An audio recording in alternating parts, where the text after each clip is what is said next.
நான் பெட்ரோல் ஏறி போச்சுண்ணா, அதை பத்தி நீங்க சொல்ற கருத்து என்ன சொல்லுங்க. பெட்ரோல் நாளுக்கு நாள் ஏறிட்டு இருக்கு.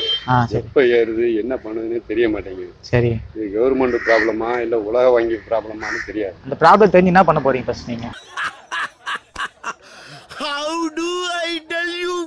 ஒரு நாளைக்கு ஒரு ரேட் ஏறுது. அவர்கிட்ட நாங்க 2000 ரூபாய்க்கு பெட்ரோலுக்கு டீசலுக்கு வாங்கணும்னா 20 லிட்டர் போட்டோம்னா 15 லிட்டர் போடுறாங்க. ஒரு அளவுக்கு தான் போட முடியும். அதுல காசு வச்சிருக்கீங்க 2000 ரூபாய். 2000 ரூபாய் நாங்க எப்படி அடிக்க முடியும்?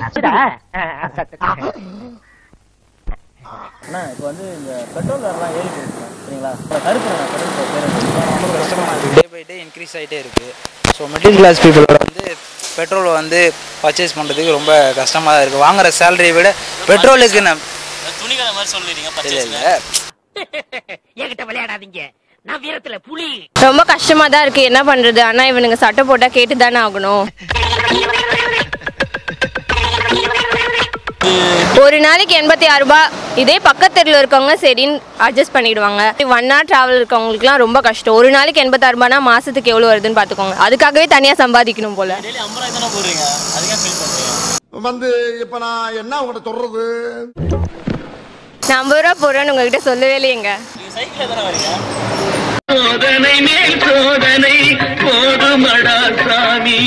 சரி, இப்போ இந்த விலையை வந்து கம்மி பண்றதுக்கு நீங்க என்ன பண்ண போறீங்க? Don't know sir.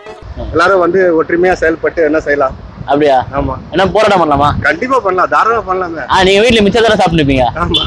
அப்புறம் போராட்டம் பண்ணலான்றீங்க. பண்ணும்போது கூப்பிடுங்க, வந்து பண்ணி தரேன். மிச்சரா நானும் பாத்துக்கிறதுக்கு ஒரு ஜம்மீன்ற மரியாதை பேசிக்கிட்டு பிசினஸ்ல ஒரு மூவ் வேணா ராஸ்கல். மக்கள் கிட்ட வந்து உணர்ச்சி சுத்தமான அந்த ஒற்றுமை செயல்படணும். நீங்க டெய்லி எவ்வளவு பெட்ரோல் போறீங்க சார்? நான் வண்டியை ஓட்டுறது இல்ல, இருந்தாலும் நான் பேசுறேன் உங்ககிட்ட. April fool.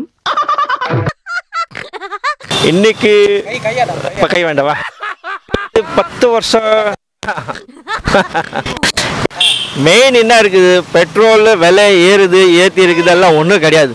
பூரா எல்லாமே த்ரோட் எல்லா இடத்துல பார்த்தீங்கன்னா இந்தியாவில் தான் கம்மியான விலை இருக்குது. நீங்கள் கூகுளில் செக் பண்ணலாம். ஆமாம் ஆமாம், லாஸ்ட் விலை இங்கே இருக்குது எல்லாத்துல. நீங்கள் எல்லாம் பூரா அது மாதிரி செக் பண்ணிட்டு ஒரு வாட்டி வந்துடுங்க. மக்களுக்கு நஜம் காமிங்க, நஜமான நஜம். காலங்காத்தால ஒரு ரூசு போயிட்டு வந்து சிக்கிட்டமே. நான் 3000 ரூபாய் 4000 ரூபாய் மொபைல் இது வரைக்கும் வச்சுட்டு இருக்கிறேன். பஞ்சாயத்து நடக்கணும், பஞ்சாயத்து நடக்கட்டும். யாரா இருந்தாலும் தைரியமா சொல்லப்பா, நீங்க பயப்படாத, பயப்படாதா. பெட்ரோல் விலை யார் இருந்தாலும் சவாரியும் ஒன்றும் ஆக மாட்டேங்குது. ஒன்றும் கட்டுப்படி ஆக மாட்டேங்குது. சரி, நான் சொல்ல வரீங்க சொல்லுங்க. ஒன்றும் இந்த மாதிரி போயிருந்தா எப்படி தான் போகிறதுன்னு ஒன்றும் புரியல. வந்துப்போம் சாய்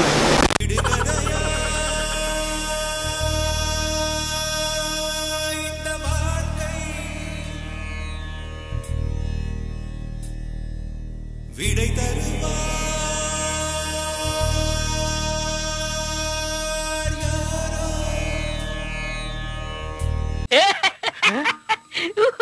நான் டெலிவரி பாயா இருக்கிறேன். அடுத்தது பெட்ரோல் விலை ஏறிச்சுன்றாங்க. ஏறினா ரொம்ப கோபமாக இருக்கிறான் டீனர் கோபி. யாரு? டீனர் கோபி. கோபி யாரு? ஆமா, அது பெட்ரோல் விலைக்கோசரம் அடுத்தது போராட்டம் பண்ண போறேன். நான் இப்போ எல்லாம் பார்க்க போறேன். இந்த மூஞ்சி நீ ஃபோக்கஸ் பண்ணுங்க. ஓகேவா? நான் ஒரு என்ன சொல்றது, உங்களுக்கு வந்து நாட்டு நடப்புக்கு பெட்ரோல் வந்து இப்படி ஏறிச்சு அப்படின்ட்டு நீங்க மக்கள் எல்லாம் ஃபீல் பண்றாங்க. அதுக்கோசரம் தான் அப்ப நான் வந்திருக்கேன். இப்போ இல்ல வா, நான் கிளம்புவோம். யார்ட்ட பேசுறது தெரியுமாடா? 10 ஏக்கர் நிலத்துல 10 லட்சம் தண்ணியை உற்பத்தி பண்ணி நாடு பூரா சப்ளை பண்றவன்ட்ட பேசிட்டு இருக்கடா நீ. என்ன நினைச்சிட்டு இருக்க? கூடாதுல நான் ஃப்ரெண்ட் கிட்ட தான் கேட்டேன்.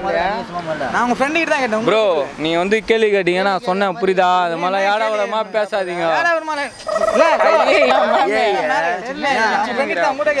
என்ன ப்ரோ?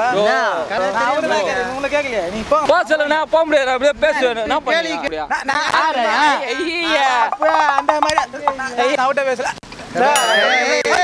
இப்படிலாம் சார் நான் என்னத்த நான் பேச, நீ இப்படிலாம் பண்ணினா தப்பு இல்லை.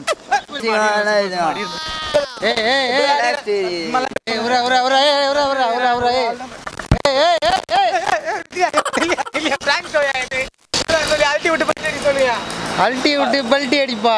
அதனால இன்னைக்கு பெட்ரோல் விலை இந்த அளவுக்கு ஏறிச்சுன்னா போற போக்க பார்த்தா சைக்கிள்ல தான் போக முடியும். சரி போங்க. மத்திய கவர்மெண்ட் மாநில கவர்மெண்ட் அங்க ப்ரப்போஸ் பண்ணணும். சொல்லு நீ தான் தைரியமான ஆளத்தை சொல்லு. ப்ரப்போஸ் பண்ண லவ்வா பண்றாரு அவர் ப்ரப்போஸ் பண்ணன்றதுக்கு என்னன்னா பேசுறீங்க? நான் லூசு தாங்க. லூசுனா இப்படி இருக்க கூடாது. எப்படி இருக்கணும் தெரியுமா? இப்படி இருக்கணும். இப்போ என்னன்னா பெட்ரோல் வந்து இன்க்ரீஸ் ஆயிடுச்சு, அதுக்கு வந்து என்ன பதில் சொல்ல வரீங்க நீங்கள்? உண்மையாக வந்து சொல்லணும்னா கேக்குதா கேக்குதா ஸோ கேக்குதா கரெக்டாக கேக்குதா பார்த்துக்கங்க. சரி, புது வண்டின்னா ஓகே மைலேஜ் கொடுக்கும். கையாட்டி பேச கையாட்டாமல் இப்போ நான் இப்போ பஸ்ஸுக்கு சரி ஓகே கையாட்டம் அந்த கையாட்டம் சரி ஓகே அதான் யாருமே ஆட்சிக்கு வரும். அது நீங்கள் பேச முடியும். நான் வர அரசியலுக்கு வரேன். இப்போ என்னை நம்பி நீங்கள் வரதை நான் பார்க்க தயாராக இல்லை ஃபஸ்ட்டு. அப்போலாம் எக்ஸாம்பிள்ஸ் உங்களை எடுத்துக்காதீங்க. ஆனால் நேரில் பார்க்க உங்களுக்கு பிடிக்கல, இந்த அரசியலில் வந்து பிடிக்குமா உங்களை எனக்கு பார்த்தா?